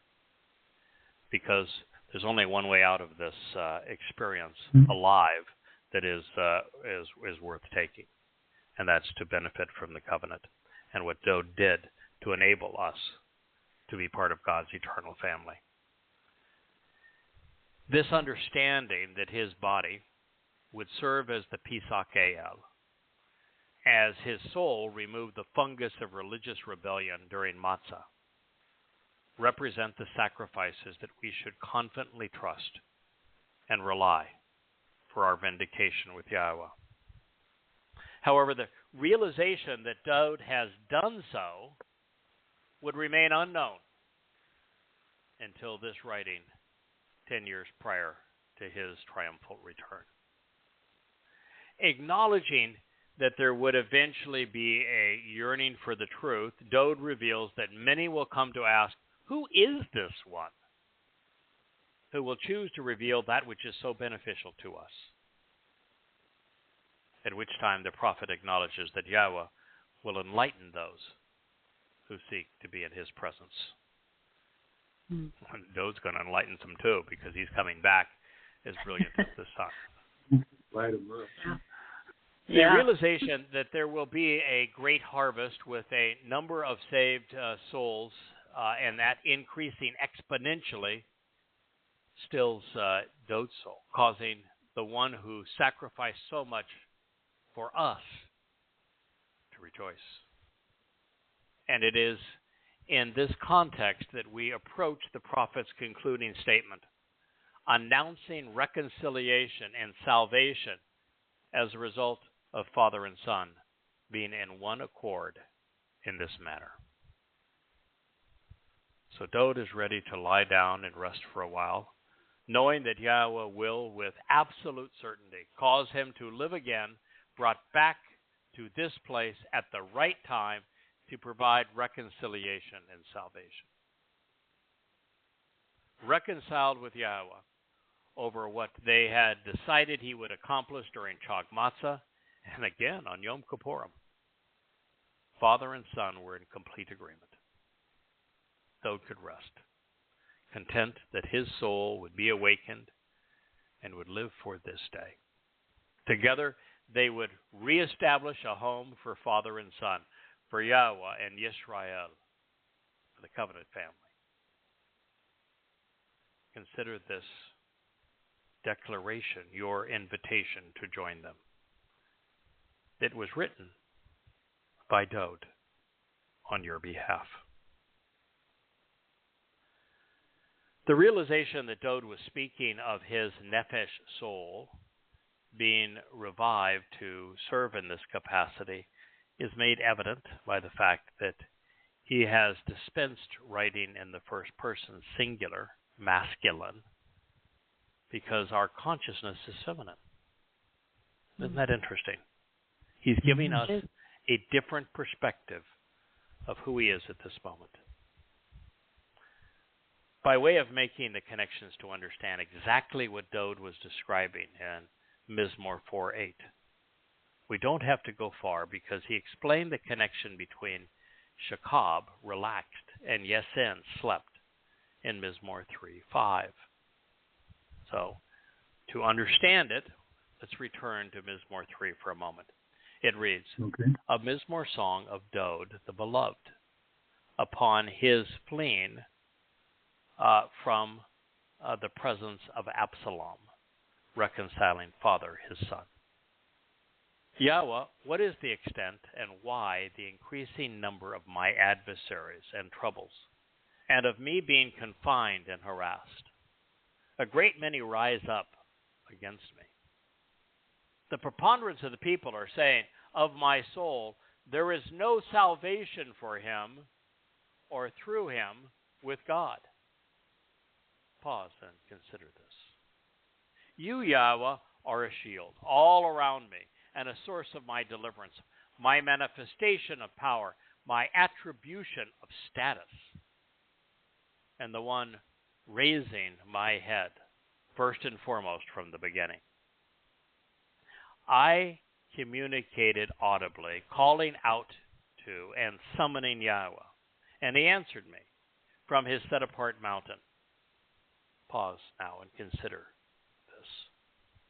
I relaxed and fell asleep, and I will awaken revived and productive, because Yahweh sustains and supports me. By the way, he didn't say I'd be reborn. He said I will arrive or be revived, productive, ready to go. Children are not productive. Adults are. There you go. Yeah. I will not revere or fear the great multitude of people who from all around have set themselves against me. Your desire and my life, and my will, I should say, your desire and my will, is for you to take a stand because it is my choice and your decision to encourage, to be supportive, establishing Yahweh. You want to liberate and deliver me because it's your will to save me, causing me to be victorious, becoming a savior like yourself, my God. For indeed, you will strike accordingly all those who are adverse to and oppose me, crushing the jawbone and teeth of the unrighteous and unjust who mislead. Approach Yahweh for the salvation of your family and for the benefit, for your benefit. Pause now and consider this. Mizmor 3:1 through 3:8. Dowd, therefore, was not lying down to sleep in his grave, as the New Testament authors, particularly Paul, have claimed. Mm-hmm. There would be a restful intermission between his first and second coming, because what he would come to accomplish would be so monumental, it would change humankind's standing with God. Dowd's second coming as our Savior would be agreed upon and profoundly important. Again, making the connection to understand there is a remarkable reference to resting in conjunction with the Dowd and the 127th Mizmor. And it begins, a song for those who think about ascending, by Shlomo, Solomon. If Yahweh is not building the house, the labor of those building it is worthless and in vain. If Yahweh is not paying attention to and watching over the city, the observant watchman is futile. There is no value for you to rise up too soon and take a stand prematurely, continuing to live, lingering, and remaining by consuming the bread of burdensome toil. This is because he provides for his beloved a time of rest. Behold, an inalienable inheritance for the role which has been assigned for Yahweh's children as a reward, even for recompense. This is the fruit of the womb. So here we have Solomon saying that whole explanation of who builds houses and what they're built for. We can't build a house for Yahweh unless Yahweh is part of that construction. If Yahweh is not paying attention to, which he is not right now, Jerusalem, doesn't matter how strong the IDF is. It is of no value to make the pronouncements about Dowd's return prematurely.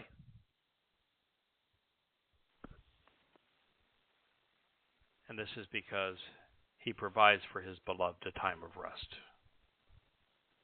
And that ultimately it is Dowd who's going to have the inheritance for the role that he has been assigned for Yahweh's children. It's the ultimate reward, even recompense. Mm-hmm. It is the ultimate fruit of the womb. The fruit of the womb is new life. Being born anew. Being born into the covenant family. So Yahweh is building the enduring family home with his son. All other attempts are in vain. Like I told you, I want to raise the Dome of the Rock and Osca Mosque. I want to completely remove from vision all of the corruption of religion while Elia and I are in Jerusalem during those last 3.5 years. I did not say that I was going to build the temple. I would like, with lasers, with light, you can make the appearance of so you'll know exactly where it's going to be and that it's beautiful, but, with like a laser, you don't want to walk through it. So this is where it's going to be, and I'm going to speak to you, recognizing it's going to be rebuilt on that place, and it will be comprised of light, but let's get rid of that hideous piece of crap that is the Dome of the Hooky print and the most disgusting shrine in the history of shrines, a trophy to Islam's decadence, the Al-Aqsa Mosque. Let's prepare the site so when Dowd returns, it isn't so hideously ugly. That would be nice. I'm sick of looking at it. Yeah, I'm tired of looking at it. I don't want to have to be there with it being as a backdrop, and they don't want to have to return with that piece of garbage, either of them or any of the religious rubbish there. But yes, they're going to have an earthquake. Yes, there's going to be a flowing river. Yes, it's going to clean everything out. but why not start a little bit of urban renewal? Iran almost blew it up. Yeah, I wish those few bombs had gotten through. I know, with all of those rockets, they were flying right over, and I just kept on saying, "Oh, you idiots! If it's going to land, let those by. Let them fall." One of the things that's so sad is that it appears fairly evident that the United States military orchestrated that attack from Iran. And it's not the first time that we have done that. And that we not only did it with Iran, we went through Russia, using Russia as a proxy to arrange the response so that Iran could show, okay, we've responded to the assassination of the chief designer, funder, and engineer of what happened on October 7th. And but the United States was orchestrated it. Yep. So we took credit for saving Israel. We're disgusting. Wow. So God's timing was articulated from the beginning. So being a herald out of sync with the fulfillment of the Mikra would be worthless.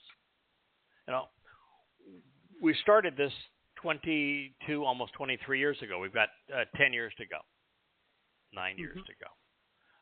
32 years all total. That's not a very long time. But I've worked at this 10, 12 hours a day, 6, 7 days a week over that period of time. So it took all of that time, and it's going to take every bit of the time we have left to get this job done. But the timing is the right timing according to this Mizmor. And to have done it earlier wouldn't have made any difference. But now we are in sync with the fulfillment of the Mikra. And to have engaged in this process without being specifically called out and invited to do it and then empowered by Yahweh, according to the Mizmor, would in fact be a waste of time. Which is why both Solomon explains how Yahweh is going to use what we're doing and inspire what we're doing, and while Yeshayah devotes an entire chapter to the seven spirits of Yahweh enabling this. So after a good long rest, God's solution to what ails the human condition, separating mankind from God, will be provided by his beloved. His inalienable inheritance is a reward, not only for him, but for all of us. And it has been assigned as a reward now for all of Yahweh's children. And it will come via the womb of a woman, because unto us a child was born. Unto us a son is given. In his first life, a child was born. The first life, a child was born. In the second, a son was given.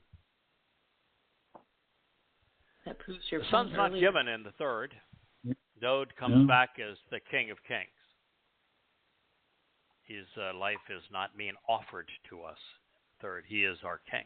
He is our shepherd. He is our savior. The son was given for us in the second. A child was born in the first, a son was given in the second. And from Yahweh's perspective, Dowd could be 30, and he is still a son. Dowd could be 1,000, and from God's perspective, as his father, he is still his son. He will always be his son. Wow. Really that's pretty cool. Wow. Pretty cool. So a child was born, yeah. a son on our behalf is given. Those are the first two. And then, what does it say about that son? What it says, everything about that son, is about his third arrival. And Yeshayah 9, it's all about his third arrival. Yeah. And this is the same prophecy that is so beautifully echoed in Devarim 18. Since Yahweh has done such a remarkable job explaining Mizmor 4:8, we'll leave it at that, and we'll move on to our final review.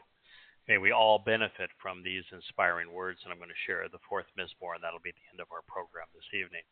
It's a Mizmor of Dowd, the beloved, to the enduring leader accompanied by string instruments.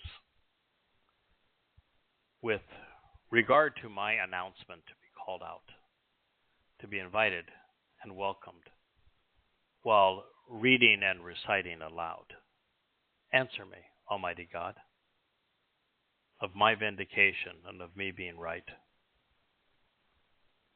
In the event of troubling confinement, when the area is narrowed and constrained, you have provided a breadth of opportunities for me, including vastly expanding my dwelling place along with providing ample relief for me. You have chosen to favor me and to be merciful to me, and so you decided to listen to my reasonable request to intervene. Sons of men, offspring of mankind, for how long will my significance, honor, and valuable reward, my enormous contribution, deserved respect, and tremendous gift, my dignity and reputation and status, be depreciated and devalued, be dishonored and insulted? Will you choose to continually love, preferring to romanticize vain delusions which have no basis in fact, worthless myths and total fantasies, seeking the irrational lies and deceptive misconceptions pertaining to false gods?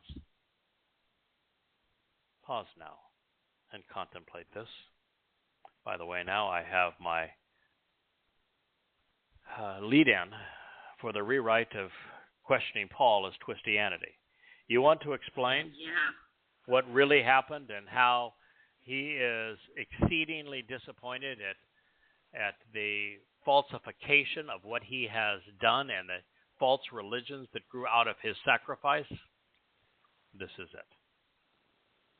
Of your own volition, come to know and understand that truly Yahweh has distinguished and will deal differently with the steadfastly loyal and magnanimous one, the set-apart one, who is realistic, compassionate, and authentic, the Chesed, unto himself and on his behalf.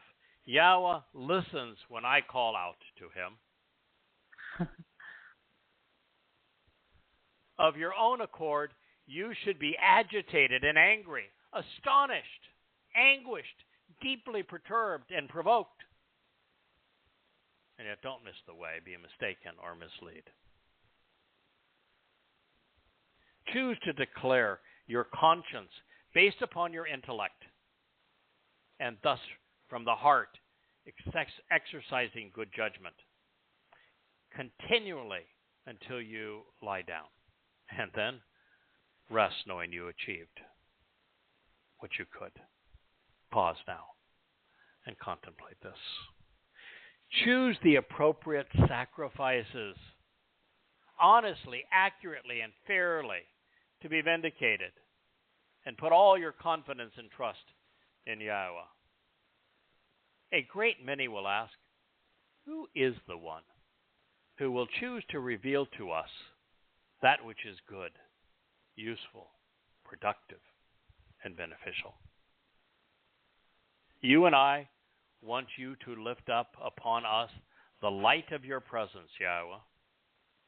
You have offered and provided great joy in my heart, more than the time their multiplying grain and their new wine will abound, increasing significantly.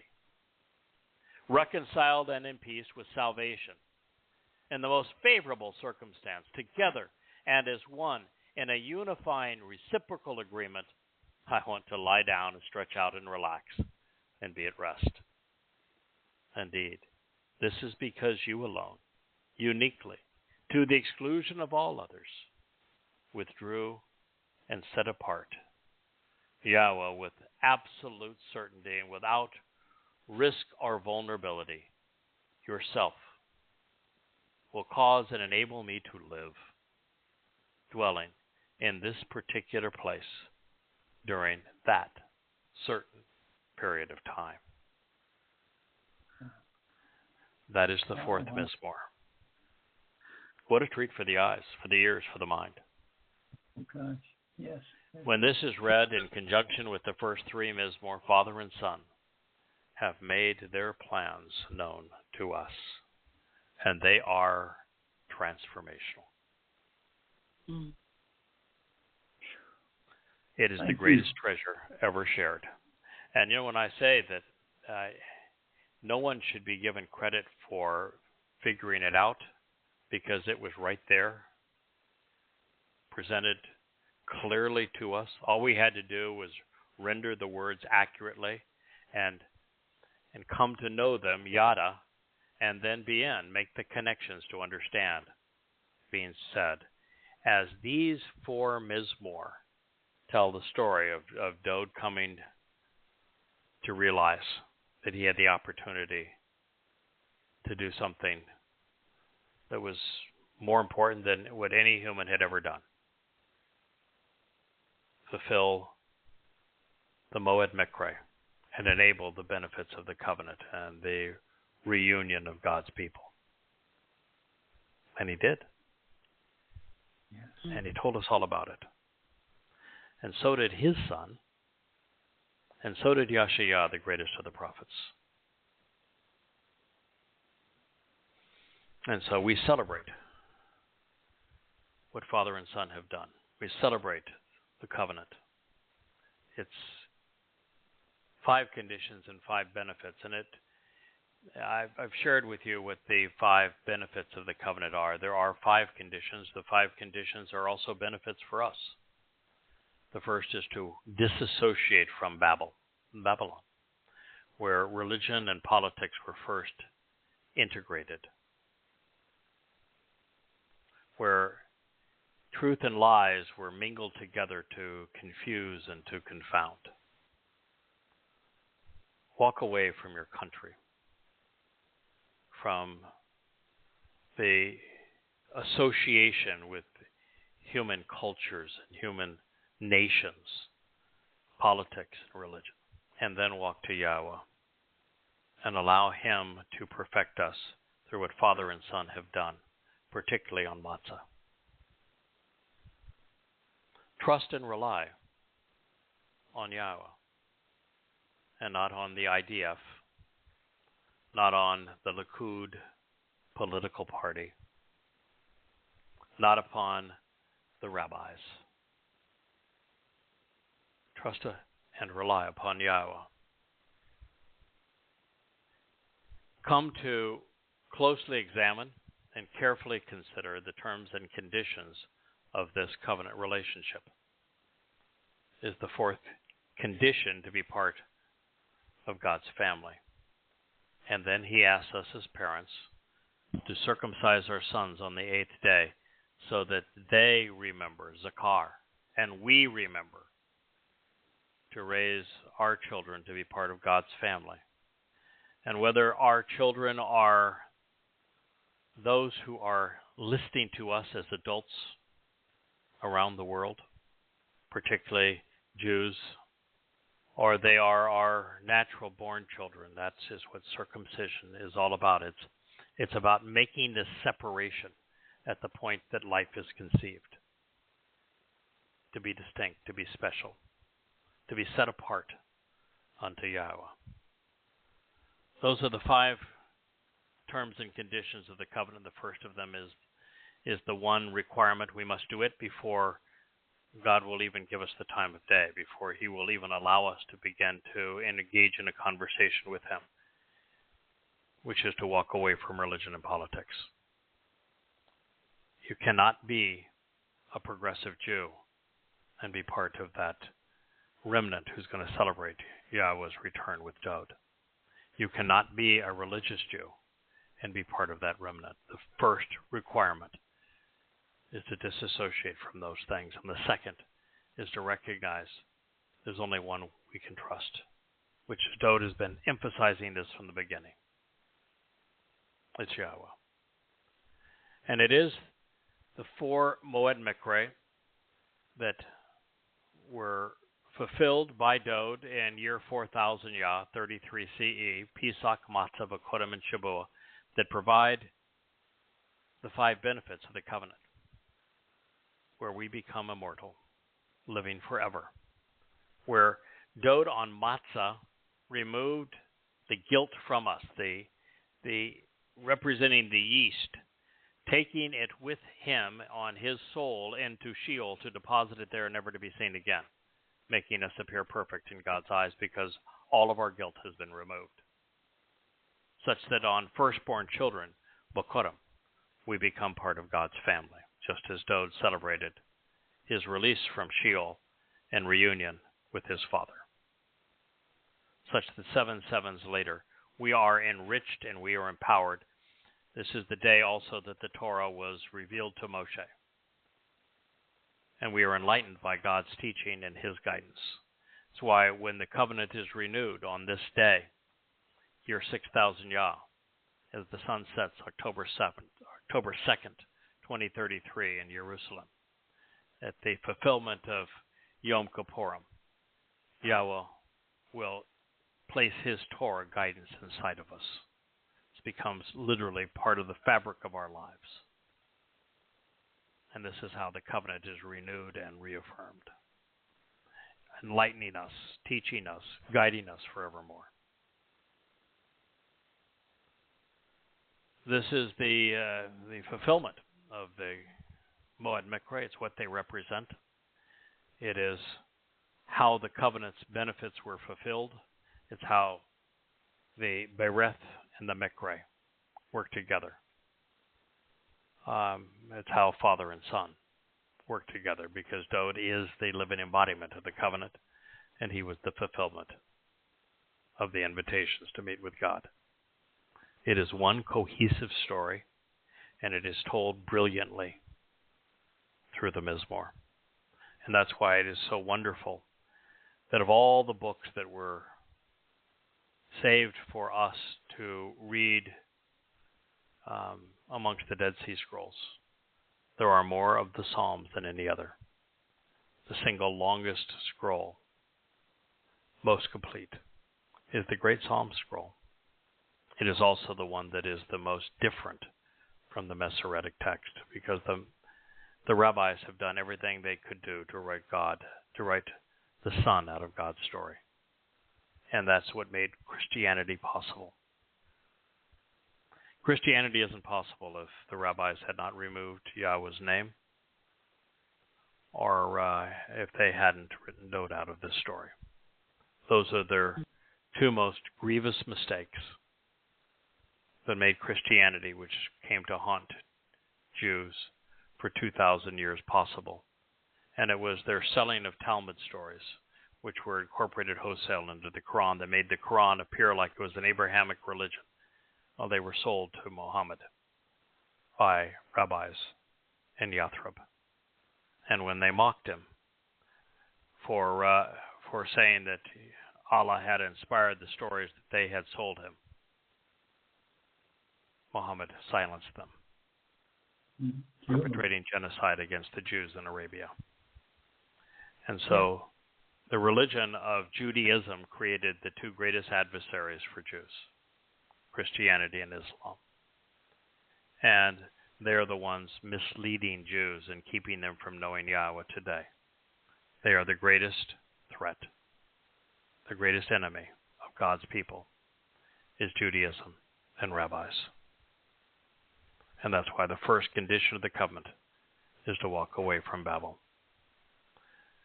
And of course, what are they called? The Torah of the rabbis. It is the Babylonian Talmud, is it not? Talmud. Absolutely. Yeah. Walk away from it. Well, that's our program for this evening. We will hopefully we'll be celebrating our second Pesach. You'll be celebrating your first one as we approach this time next week. And I thank you all for listening and for just letting us share the greatest story ever written about the greatest lives ever inspired, and this great opportunity to be part of Yahweh's family, to know the Creator God of the universe, to become His sons and daughters, to be enriched and empowered by Him. Again, thank you for listening. Have a wonderful Shabbat. Good night, one and all. Good night. Night, Dee. Lovely Shabbat to both of you. Yes, thank you very much. Good night.